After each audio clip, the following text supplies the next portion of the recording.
안녕하세요. 대입논술연구소입니다. 오늘은 경기대 논술에 대한 강의를 진행하겠습니다. 교과서 속 가치도 답하고 윤리적 사고로 완성하세요. 본 강의는 다음의 목차로 진행됩니다. 그저 시험 형식을 읊는 강의가 아닙니다. 실제 시험에서 쓰이는 정보들로만 구성된 압축 강의인 만큼 꼭 집중해서 듣고 활용해 주셨으면 좋겠습니다. 경기대 출제 경향입니다. 언어, 사회 각 한 문항씩 출제되며 450자, 750자로 답안을 적어야 합니다. 경기대 논술 문제는 언어형에서는 문학 제시문이 출제됩니다. 그리고 윤리적 결론을 도출하게 되는 경우가 많습니다. 따라서 작품의 정서 속에서 가치를 잊고 윤리적 판단을 할 수 있게 교과서 중심의 배경 지식을 쌓는 게 중요합니다. 먼저 문학 제시문 독해 전략입니다. 첫 번째, 시에 관해서 말씀드리겠습니다. 보통은 화자의 상황, 정서, 태도를 분석하는 경우가 많습니다. 좋은 방법이지만 우선은 제목을 살펴보는 것이 좋습니다. 제목이 힌트가 되기도 합니다. 실제 기출을 통해 알아봅시다. 우리 동네 느티나무들이라는 시죠. 시적 대상은 느티나무들입니다. 왜 복수일까요? 시를 보면 느티나무들은 저희들끼리 자라면서 제재발걸이고 떠들고 있습니다. 느티나무를 의인화했죠. 여러 그루의 느티나무가 있고요. 또 관계성에 주목을 하는 게 좋겠네요. 다수니까요. 또한 해당 시는 화자가 표면적으로 드러나지 않습니다. 그렇다는 것은 대상에 집중하라는 이야기입니다. 느티나무들은 마냥 평화롭기만 하지는 않습니다. 서로 시세우고 토라지고 다투기도 합니다. 하지만 이를 극복하고 서로를 돌보며 살아갑니다. 상호 의존의 가치를 떠올리셔야 합니다. 또 느티나무들이 함께 살아가는 것에서 함께와 공동체 등의 어휘도 도출해 주시는 것이 좋습니다. 다음 기출을 봅시다. 가의 두 아이가 기역과 니은을 대하는 태도가 시에 나타나 있을 겁니다. 제목은 등불입니다. 등불은 길을 밝혀주는, 길을 열어주는 존재죠. 시에서 등불이 의미하는 바도 찾아보면 좋습니다. 우선은 아이들이 대하는 두 대상을 찾아봅시다. 개미와 꽃이죠. 개미는 힘들게 언덕을 오르고 있고 꽃도 허리가 꺾이는 어려움에 처해 있습니다. 두 대상 모두 어려움에 처한 작은 생명체라는 공통점이 있습니다. 이때 아이들의 태도를 찾아주시면 됩니다. 두 생명체의 힘듦을 덜어주고자 하고 있죠. 한 아이는 개미에게 길을 비켜주고 다른 아이는 밴드를 가지고 와서 꽃의 허리를 감아줍니다. 생명체를 소중히 여기는 태도가 나타나 있죠. 이때 핵심어는 생명 존중과 순수한 마음 등입니다. 등불의 의미도 도출할 수 있죠. 바로 아이들의 따스한 행위입니다. 아이들의 행위로 인해서 개미의 앞길이 환해지고 눈부신 꽃밭이 펼쳐졌기 때문입니다. 마치 등불이 앞을 밝혀주는 것과 유사하죠. 다음은 올해 온라인 모의 논술 문제입니다. 배운 대로 해봅시다.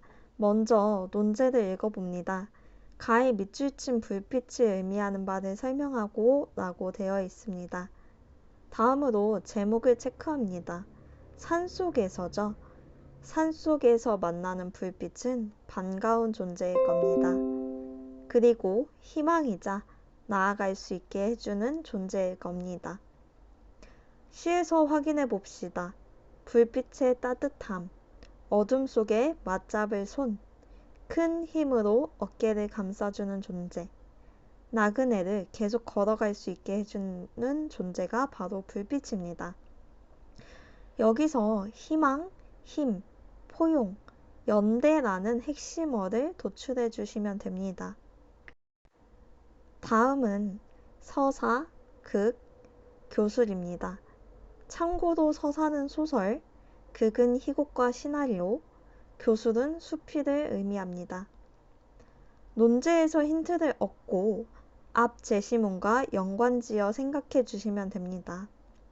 앞선 지시사항과 함께 봅시다.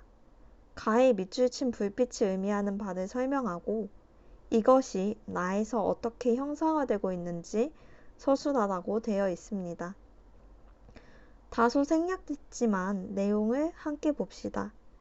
김만석 할아버지와 폐지를 파는 송씨 할머니가 나옵니다. 송씨 할머니는 제대로 된 이름도 없이 살아왔고요.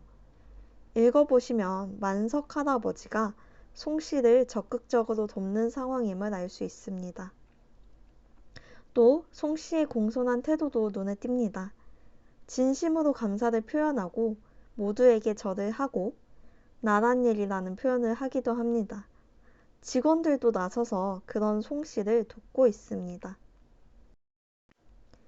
여러분은 해당 지문을 읽으면서 인물을 먼저 파악하셨어야 합니다.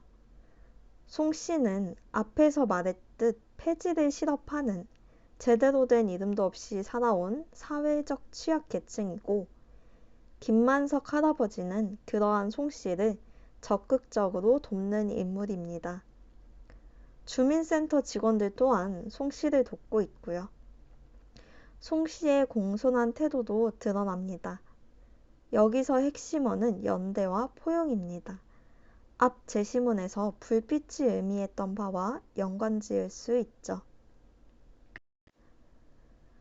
다음은 2019년 논술 기출입니다. 교술 갈래의 경우 화자, 즉 글쓴이의 깨달음과 생각을 따라가면 됩니다. 나의 수필을 함께 봅시다. 제시문에서 화자는 20개 농단과 여백 사이의 경계에 대해 이야기하고 있습니다. 즉, 수묵화에서 먹의 짙음과 옅음을 이용한 표현 기법인 번짐의 상징성에 대해 주목하고 있는데요. 번짐은 자신의 색을 고집하지 않고 건너가야 할 대상과의 사이에 가둬놓인 벽을 무너뜨리려고 하지 않습니다. 누군가를 향한 겸허한 그리움으로 자신의 고유한 색을 흐릿하게 지을 수 있을 때 비로소 번짐은 시작됩니다. 즉, 번짐은 자신의 빛을 부드럽게 하고 그로써 상대방과 자연스럽게 섞일 수 있는 것이죠. 이는 경계가 있으면서도 경계가 없는 경지로 나아가게 하는 역할을 하게 해줍니다.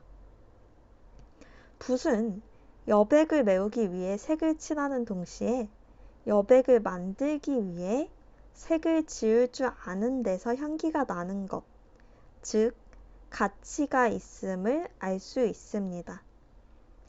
꽃과 열매, 여름과 가을, 음악과 그림, 삶과 죽음 사이의 벽을 어루만지는 번짐을 위해 이제 흐릿해질 시간이라고 화자는 말합니다. 번짐을 통해 음악과 그림 같은 다른 분야가 자연스럽게 어우러질 수 있고 여름이 가을에서 겨울로 자연스럽게 변해갈 수 있으며 삶과 죽음마저도 손잡을 수 있는 경지까지 닿을 수 있다는 것이죠. 이런 식으로 화자의 생각 또는 의견을 자연스럽게 따라가 주시면 됩니다. 다음은 빈출 주제 및 교과 연계인데요. 10년 동안 경기대에서 가장 자주 나온 것은 앞서 살펴본 연대와 포용의 가치입니다. 성장, 즉 위기나 결점, 상처 등을 극복했을 때 오히려 성장할 수 있음을 찾아내는 주제도 나왔고요. 시대에 따른 노동자나 여성 인권에 대한 주제도 출제된 바 있습니다. 문학 교과 자체에 대한 이해에 관해서도 출제된 적이 있습니다. 화자를 뚜렷하게 제시하지 않을 경우 독자는 더 크게 해당 작품의 감정이입을 할 수 있음을 학생 스스로 찾아내야 했습니다. 따라서 문학 관련 교과 배경 지식을 쌓아두는 것도 도움이 되겠습니다. 그 외에 부동심이라는 외부에 흔들리지 않는 마음에 관하여 또 새로운 세계를 지향하는 마음에 관하여서 대해서도 출제된 적이 있습니다.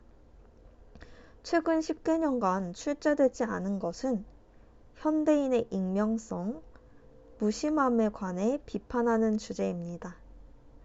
또 문학을 바라보는 관점에 대해서도 출제될 수 있는데요. 문학을 바라보는 관점으로는 내재적 관점과 외재적 관점이 있습니다. 내재적 관점은 절대론적 관점으로도 이야기됩니다. 작품의 형식이나 내용 등 작품 자체로만 평가하는 관점입니다. 외재적 관점은 다시 세 가지로 나눌 수 있는데요. 먼저 반영론적 관점입니다. 시대와 관해 문학 작품을 해석하는 겁니다. 다음으로 표현론적 관점이 있습니다. 작가의 생애나 이전 작품 경향 등에 집중하는 겁니다. 다음으로 표현론적 관점이 있습니다. 마지막으로 효용론적 관점이 있습니다. 독자가 작품을 통해 얻은 효용 자체에 주목하는 관점입니다. 다음은 예시 답안 구조를 익히는 겁니다. 먼저 2025년 기출 언어 문항 A1을 보면요. 가의 기억이 형상화하는 가치에 대해 설명하고 이를 바탕으로 나의 상황에 대하여 비판적으로 서술하시오 라는 논제가 나와 있습니다. 학생 여러분은 해당 논제를 보고 다음의 답안 구조를 도출해 주셔야 합니다. 가에서 이것은 공동체적 가치를 형상화한다. 어떠한 가치를 형상화하는지에 대해서 먼저 설명해 주시면 됩니다. 그 다음에 그 가치에 대해서 설명해 주시면 되는데요. 이는 이러함을 보여준다. 반면 나의 상황에 대해서 비판적으로 서술하라고 했으니까 나에서는 이러한 공동체적 가치가 상실된 모습을 볼 수 있다. 비판 지점이죠. 이는 기억이 형상화하는 공동체적 가치와는 달리 이러하고 이러하는 태도를 보여준다. 따라서 이러한 점에서 비판할 만하다. 논제에서 시키는 것을 따라가 주시면 되는데요. 다음 사회문항도 함께 보실게요. 가의 기억과 같은 주장이 가능하게 되는 이유를 나를 참고하여 설명하고 기억의 주장에 대해 다와 나를 활용하여 비판적으로 서술하시오 라고 나와 있습니다. 그러면 먼저 나를 참고해서 설명하라고 되어 있으니 나의 내용을 제시를 해줘야겠죠. 나에 따르면 이러하다. 이러한 흐름 속에서 가의 기억과 같은 이러한 주장이 가능해졌다. 그러나 다와 나의 관점에서 볼 때 기억의 주장은 윤리적으로 비판받아야 한다. 다에 따르면 이러하다. 하지만 기억은 이러하다. 그러므로 비판받을 만하겠죠. 또한 나는 이러하다. 그러나 기억은 이러하다. 따라서 정리를 종합적으로 한번 해주시면 되는데요. 다와 나의 입장에서 보면 기억의 주장은 윤리적으로 정당화될 수 없으며 인간의 존엄성과 보편적 가치에 위배되는 행위로 비판받아야 한다. 이렇게 마무리해 주시면 되는 겁니다. 이러한 어휘들도 익혀두시면 좋고요. 답안 구조 미리 익혀두시면 너무 좋겠습니다. 예시 답안 구조 익히기 두 번째입니다. 2024년도 기출이고요. 여러분께서도 논제를 한번 보시고 화면을 잠깐 멈춰 두시고 다음에 답안 구조를 한번 도출해 보시기 바랍니다. 가에서 나타나는 이인국의 삶의 방식을 나의 기억의 관점에서 비판하고 다의 시적 화자가 보이는 삶의 태도를 가와 비교하여 서술하시오. 이렇게 되어 있을 때 당연히 이인국이 어떤 인물인지를 설명을 해주셔야겠죠. 이렇게 이러한 이인국의 삶의 방식은 하면서 시작해 주시면 되고요. 나의 관점에서 기억을 지키지 못하고 기억이 뭔가 지켜야 할 가치인가 봐요. 그래서 기억을 지키지 못하고 이러했다고 비판받을 수 있다. 나는 이렇다고 말한다. 자연스럽게 전개를 해주시면 됩니다. 이인국은 이러하다. 반면 다해화자는 다해화자와 비교하라고 했죠. 이인국과 달리 이러한 태도를 보이고 있다. 다해화자는 이러한 모습을 보여준다. 이는 어떠한 이인국의 삶의 태도와 상반되는 태도이다. 이렇게 작성을 해주시면 되는 겁니다. 다음 사회 논제도 보실게요. 가를 근거로 나의 청렴해야 하는 이유를 설명하고 다의 관점에서 나의 기억이 가지는 의의를 서술하시오. 이렇게 되어 있어요. 그러면 당연히 가를 먼저 설명해 주시고요. 그 개념을 근거로 나의 청렴해야 하는 이유는 이러하다. 설명해 주시면 되고요. 다에서는 이것을 설명한다. 이에 나의 기억은 이렇다고 볼 수 있다. 따라서 무엇하는 기억은 이러한 의의가 있다. 이런 식으로 마무리를 해주시면 됩니다. 다음은 빈출 어휘 및 표현인데요. 자주 나오는 어휘를 미리 익혀두시는 게 매우 큰 도움이 됩니다.